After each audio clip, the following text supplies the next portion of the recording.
Get started. My sermon today, throw up the first slide, and I don't know if you recognize this, but this is God and your stuff. And the back part of it is that I have too much stuff.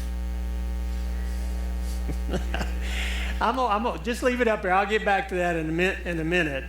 But just to get off on a funny foot, I'm gonna pick on Joseph a little bit, but I learned something about Joseph the other night. Is that when Joseph was a little boy, his parents were going out for an evening and told the babysitter they'd be back at 10 o'clock.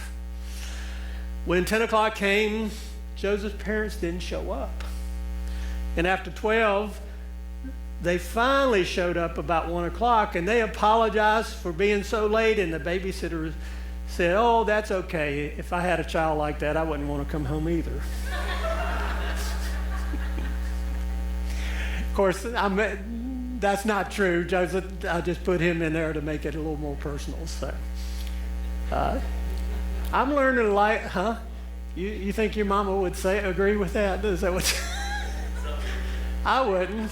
Some years. Anyway, I figured to laugh a little too much before I get into this. But several years ago, Pastor Liz and I went on a cruise. And for the only time in my whole life, I had a white dinner jacket tuxedo. You ever seen them things?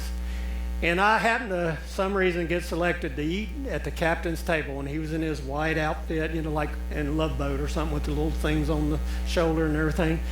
And the one thing about the cruise, they had these buffets. I mean, I've never seen anything like it.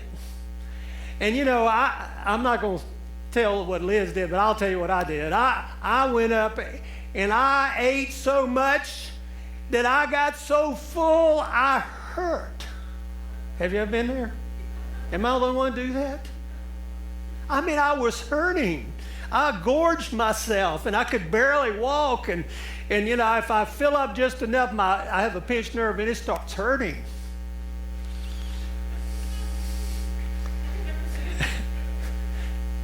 There must be a lot of people in here who's been there before, so. But unfortunately, my cruise experience with the buffet sometimes reflects my lifestyle. And many of us in here will understand we have excessive possessions, excessive commitments. I mean, we got a buffet table of commitments and experiences and goals and desires. We got all this stuff, and we sort of snuggle up to it and just trying to swallow it all. And last month I preached a series on overcommitments and not taking time to rest and how the noise around us drowned out God. But it's not just the noise that's drowning out God.